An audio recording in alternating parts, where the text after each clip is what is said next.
Hi, my name is Alicia and I'm 28 years old. I got married to my husband James only a year and a half ago, but boy, has that time been full of hurdles for me. Not because of my husband, but because of my husband's sister-in-law. Let me start right from the beginning. I met James a few months after I graduated from college. He happened to be my friend's co-worker and she introduced me to him. At first, we remained only friends, and then after a few months of knowing each other as acquaintances, we began to properly talk to each other and get to know one another. It turned out that we were more similar than I thought, and we had the same sense of humor. Of course, I began to develop feelings for him, and he felt the same way for me. We dated for 5 years before we got married, and the day we got married was truly the happiest day of my life. We had all our closest family and friends at our small wedding, and we had a blast. The only issue was, of course, my husband's sister-in-law, Tessa. Tessa was my husband's older brother's, Mark's, wife. The two of them had been together since high school, and while I'd normally gush about how adorable it was that they were together for so long, I couldn't because Tessa was always trying to humiliate me in some way or another.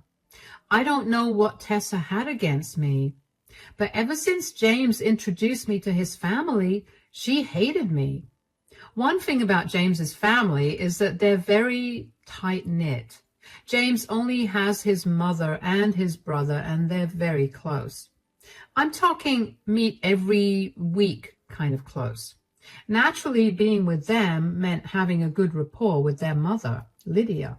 Lydia and I had a pretty cordial relationship. I mean, she was nice to me and I was nice to her, but we were never actually close. Lydia and Tessa, however, were really close because Lydia's known Tessa since Tessa was a teenager. I wasn't jealous of that because I knew that Lydia liked me enough, but I did want to grow a better bond with her, especially after I got engaged to James. Up until my engagement with James, Tessa barely paid me any mind. She usually ignored me or just snickered at my expense whenever she could. After that, though, she began to embarrass me whenever she could, but only whenever Lydia was around. When Lydia was not around, she went back to ignoring me. I still remember the first time that she tried to humiliate me in front of Lydia. Lydia had invited the four of us to lunch at her place one weekend. And while we were there, Lydia couldn't stop excitedly talking about how she'd gotten into gardening. She told us that her flowers had just bloomed and that she was really proud that her efforts paid off. A little after that conversation, I happened to walk into the yard for something when I spotted Tessa standing on Lydia's flower bed. I was alarmed, so I ran to her and asked her what she was doing. "What are you doing? Why are you stepping on those flowers?" "Oh, Lydia told me that she wanted them gone because they weren't what she wanted." But she was just talking about, "Come on, help me out a little." No thanks. "Come on, stop grabbing me." "Hold on, let me just step out for a second and—" "Lydia, oh my God, come look at what Alicia's doing." "What are you doing?" "Alicia's ruining your garden. Why would you do this?" "What's the commotion?" "Oh my God, Alicia, what's going on here?" "I didn't. She tried to get me to trample your pretty flowers, but I hopped out." "Why would you do this, Alicia?" "I swear I didn't. Tessa was the one who pulled me in here." "Wow, and you're lying too. Do you have no shame at all? You've ruined all of Lydia's hard work, and now you're trying to pin the blame on someone else. You know very well that's not what happened. Stop lying. What's going on?" "Oh my gosh, darling, what have you done?" "I didn't do anything." "She did. She wanted to make a better impression on Lydia, so she tried to get me in trouble to boost her image in Lydia's eyes." "That's crazy. Why would I want to do that?" "Okay, that's enough. Why don't you just go in and wash your shoes? I need some space right now." "Mom, I'm so sorry about—" It's okay. I'll be in my room. Why did you do that, Tessa? Do what? Are you seriously still keeping the act up? You were the one that shoved me into this flower bed. I just did what I had to do. Wait, so you really did trick Alicia and made her take the fall? What is wrong with you? Why would you hurt my mother also? You know very well why I did that. No, I actually don't. Then you're dumber than I thought. Watch your back, Alicia. I'm not losing to you. I couldn't believe that Tessa had pinned the blame on me when I did nothing. I asked James if he had any idea why she said that, and even James had no clue. I felt horrible when I thought of Lydia's face as she saw her flowers all crumpled. So even though I didn't ruin her flowers, I apologized to her. Lydia seemed a little distant, but I offered to help her replant the flowers, and she accepted my offer. Thankfully, that didn't ruin my relationship with her, but that didn't stop Tessa from trying to ruin it. James and I were engaged for a year, and during that year, Tessa did everything she could to ruin my reputation in front of Lydia. She destroyed a lot of Lydia's things along with James and Mark's, hers, and even mine, just so she could pin the blame on me when Lydia walked into the room. There were times when Lydia would actually cry because Tessa had destroyed something important to her, or something that she put a lot of hard work into, and it would anger me to no extent. James and I spoke to Mark about it because Tessa would ignore both of us and would run away every time we tried to talk to her. Mark initially did not believe me, but when both James and I gave him as much information as we could and insisted that we were telling the truth, Mark was just as baffled as us about Tessa's behavior. He also tried to talk to Tessa, but she told him to stay out of it because her feud with me did not involve him. Mark managed to tell her to stop breaking his mom's things, and she listened to that. But that only meant that she was out to destroy everything that was mine or things that I worked hard on. Even at my wedding, she spilled wine on my dress. Thankfully, James and I had a very non-traditional wedding and I wasn't wearing white, and the wine she spilled on me was white. She then tried to tell Lydia how clumsy I was and how I ruined my expensive dress because of it. I should mention that every time Tessa tried to humiliate me and draw Lydia's attention to it, Lydia would look very uncomfortable. I could tell that she did not know why Tessa was trying so hard to make me look bad. The only reason I did not throw Tessa out of my wedding was because she was a part of my family now, and it would not be a nice thing to do. Anyway, a few months after James and I got married, Lydia was out of town, so we met up with Mark and Tessa. The four of us shared some drinks, and we were feeling good. And Tessa was still making snide remarks at me, but I was feeling too good to care about it.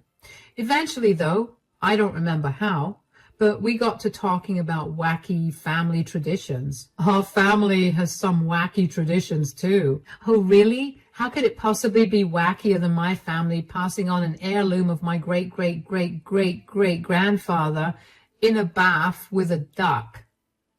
Okay. Ours is not silly as much as destructive. Did she really have to know this, guys? Know what? What's the tradition? Basically, my great-great-grandmother bought this brooch way back in the day. It was from Tiffany's. Anyway, it's been passed down the generations. How is that destructive or wacky? James is leaving out the most important part. The brooch has only been handed to the daughter-in-law and son-in-law to signify that they are officially a part of the family. Oh, wow. I see how that could cause some fights. Believe me, darling, my mom and my aunt fought like crazy to get my Nana to give them that brooch. Oh, yeah, the holidays were especially fun because we got to see two full-grown women bickering and fighting like kids. Yeah, but what is your mom going to do about the brooch now? Has she decided who she's giving it to? Because I bet it's going to be me, considering she's known me forever. Sorry, Alicia, no offense. None taken. I don't think that the brooch is a good measure of my relationship with this family. As long as I get to spend time with you guys, the brooch can go to whoever Lydia wants it to go to. Oh, don't act like you don't want it. I'm not. I really don't care for it. Well, even if Alicia wanted it, she would not get it. I knew it. Ha! I'm going to keep that thing so safe. And you're not getting it either. What? Why? Mom didn't want our wives to fight the way that she and my aunt did, so she decided to put an end to the tradition.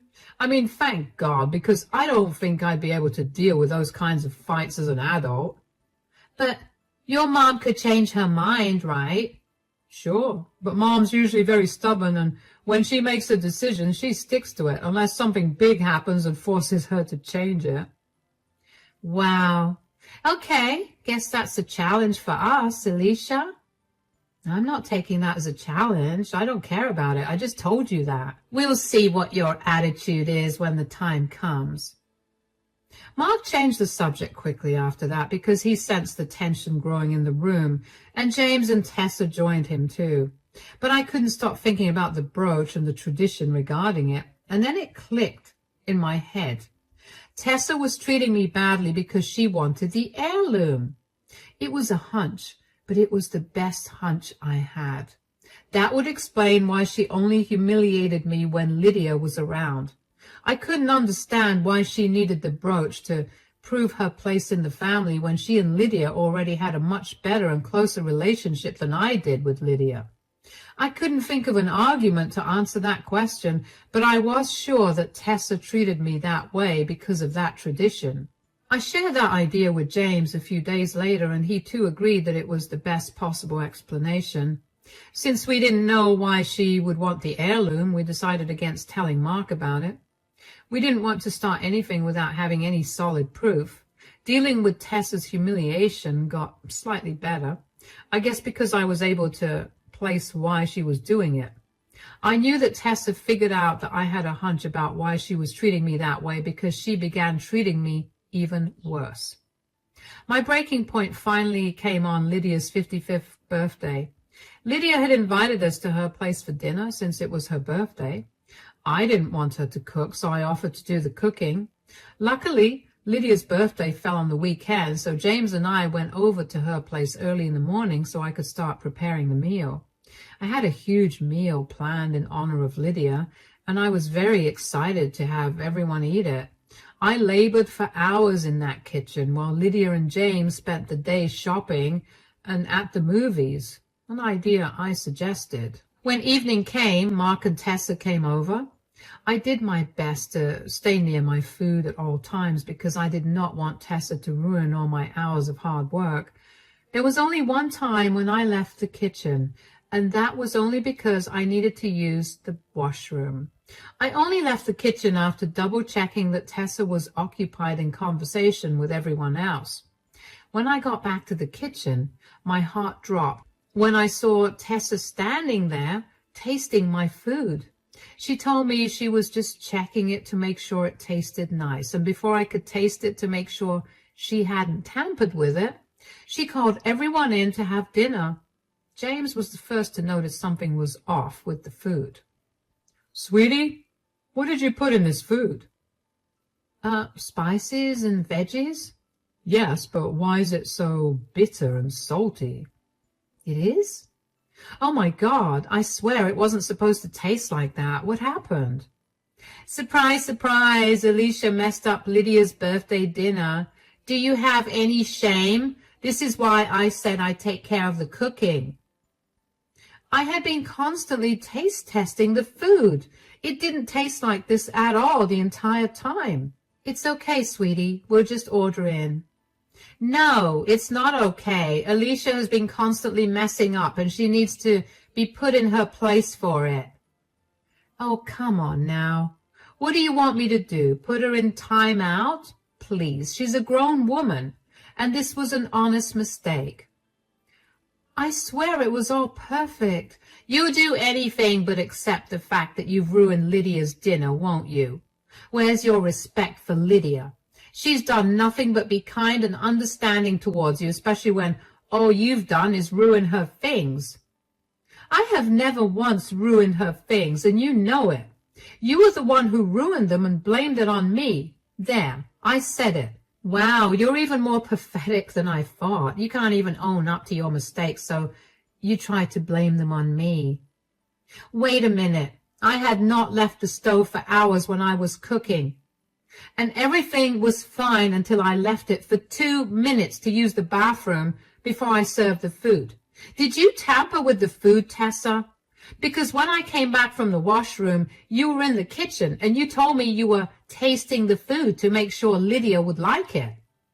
Do you honestly think that I'd want to ruin Lydia's dinner?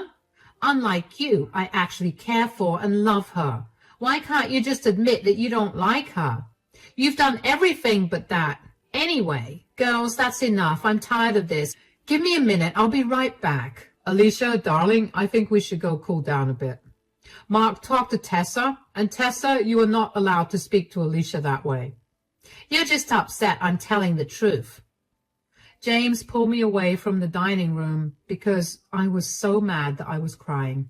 All my hours of hard work went down the drain. My present to Lydia was ruined. The last thing I wanted was for Lydia to eat takeout for dinner on her birthday. James did his best to calm me down, and after ranting a little bit and also crying some more, I felt a little better. Just then, Lydia came back downstairs and called us all to gather in the living room. Okay, I'm back now. Everybody, I want you to sit down. What's that in your hands? I've noticed that the feuds between Tessa and Alicia are because of this brooch. Lydia, I can't promise you that I don't care about that brooch at all. Yeah, right, as if you don't want to get your hands on that exquisite and expensive jewelry piece. I'm not the same as you, Tessa. Right. So since you guys think that you'll be accepted into the family based on who I give this heirloom to, I have made my decision about it. What? You told Mark and me that you were ending this tradition because you thought it promoted fights within the family. Yeah, I had hoped to do that, but apparently I can't do that. I can't bear to listen to Tessa and Alicia fighting all the time, so I've made up my mind to give it away. It's my birthday, and I guess now's the perfect time to give it away. All right, then, who is it? Who are you truly accepting as part of the family? I've chosen to give this heirloom to Alicia. What? Why? She's done nothing but mess things up and ruin all our family gatherings. Has she really been doing that, Tessa? What? What do you mean?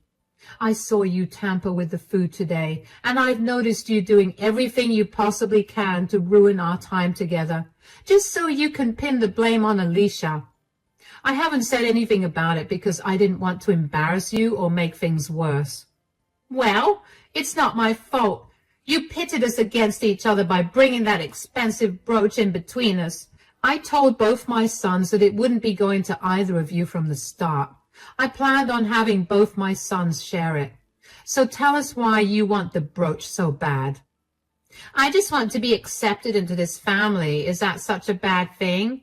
Ever since Alicia came into our lives, everyone was constantly praising her for everything she did. I thought that if I had the family heirloom, I could at least know that my position in the family was secure. And you thought bullying Alicia to get the heirloom was the right way to go about it instead of just being a better person?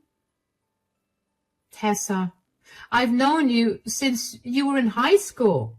I'm so much closer to you than I am to Alicia, so I know that you have no reason to be jealous of her.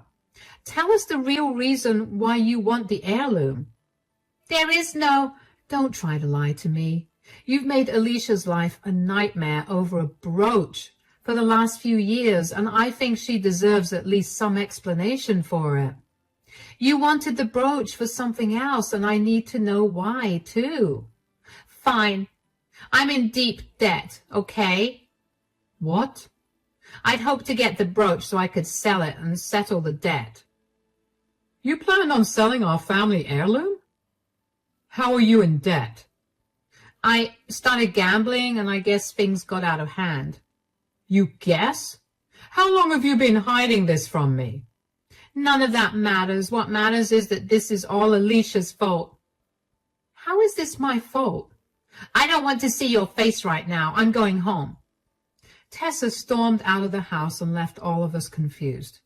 Mark, looked ashamed and apologized to all of us for Tessa's behavior. I couldn't believe that my hunch about why she hated me was right. More importantly, I couldn't believe that she destroyed so many things all because she wanted to get her hands on something that would help her clear her debts. She was beyond disrespectful to everyone, and she severely miscalculated the emotional value behind the family heirloom. After Mark left, Lydia, James, and I talked about what had happened. Lydia told me that she was sorry I suffered so much because of Tessa. She had an inkling that Tessa was the one damaging things, but she had no way to prove it, so she felt too uncomfortable to say anything.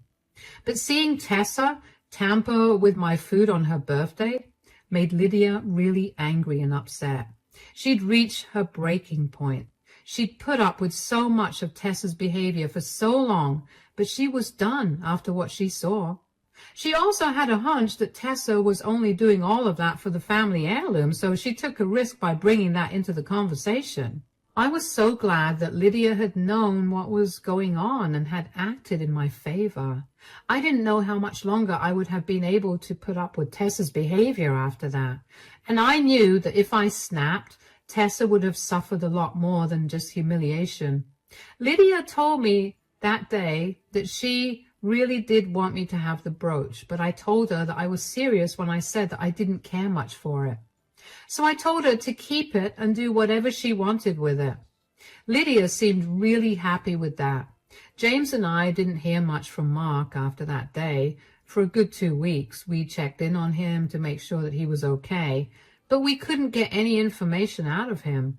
One day, though, he did tell us that Tessa's gambling debt was a lot more than he'd expected, and that he was terrified for her because he had no idea how she planned on paying that off when she didn't make enough money to even survive a month. James and I were really worried for him, but other than offering him our support, there wasn't much else we could do for him. Then, after those 2 weeks, Tessa showed up at my door. I was home alone, so I cautiously opened the door and greeted her. "Oh, hi, Tessa. What are you doing here?" "Are you happy now?" What?" "You finally ruined my life. Are you happy? You get to be a part of this blasted family, and you get to be everyone's favorite." "What happened? Why are you yelling at me?" "Mark has asked me for a divorce. I'm in severe debt, and it's all your fault." "Excuse me? How is this my fault exactly? Why did you have to enter our family? Why did you have to try to be so good at everything? You ruined my life. First of all, I became part of this family because I love James. Secondly, you were the one who got insecure about your place in the family. I was just doing my own thing. I barely even batted an eye at you. You were the one who was adamant about making me look like a bad person. Don't act as if you didn't want the family heirloom. I saw it in your eyes the second you found out about the heirloom. I did not and still do not care about the heirloom. I'd much rather have a proper bond with my family than a fake one in order to get some jewelry. Stop acting like you're some saint. I know you cared about that heirloom as much as I did. I did not. But even if I did, I would never have put you down to get that brooch. I would have wanted to earn it because of who I actually was and not because I had to put someone down to look better. You always thought that you were better than me, but let me tell you, you're not. You're just a selfish freak who weaseled her way into the family because you knew about the price of that heirloom and you just wanted to get your grubby hands on it. Stop projecting your thoughts onto me. I didn't even find out about the heirloom until after I married James. You were the one who knew of it from the start. That may have been your mentality, but it definitely wasn't mine.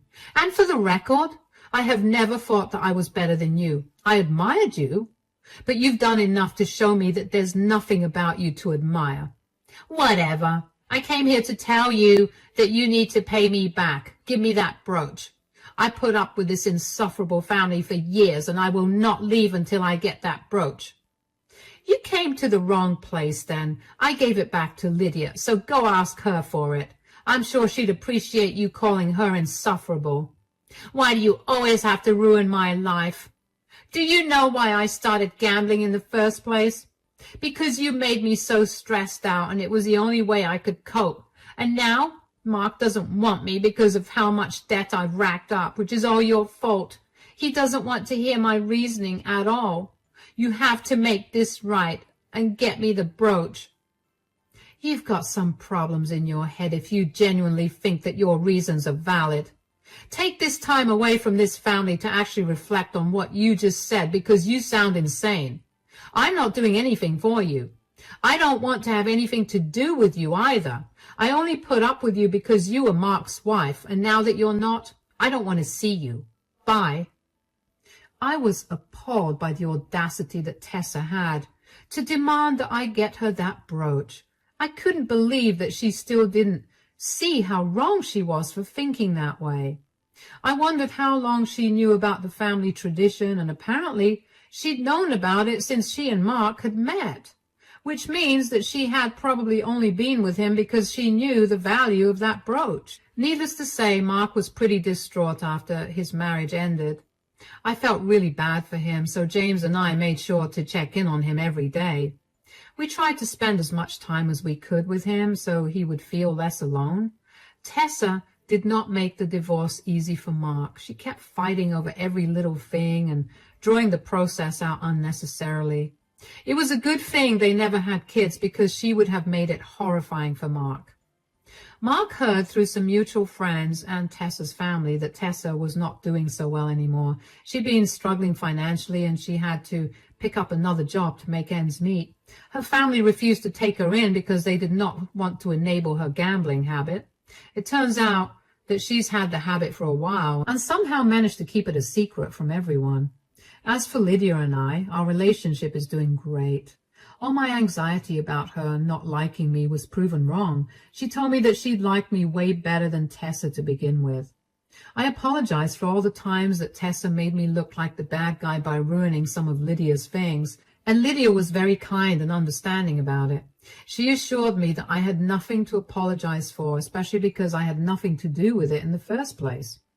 It's been a few months since Mark and Tessa split, and we guess in another month or so their divorce will be finalized. In the meantime, we've taken to having a few more family gatherings than usual, and Mark is finally beginning to smile again. I have to say that not having Tessa at these gatherings has made them a lot more enjoyable for me. I never realized how anxious she made me about these gatherings until she was gone, and now I'm glad she's not here and she never will be again. As for the brooch, it's tucked away safely in Lydia's care, and it'll be given to the boys whenever she passes. I feel like that's the best course of action, and I wouldn't have it any other way.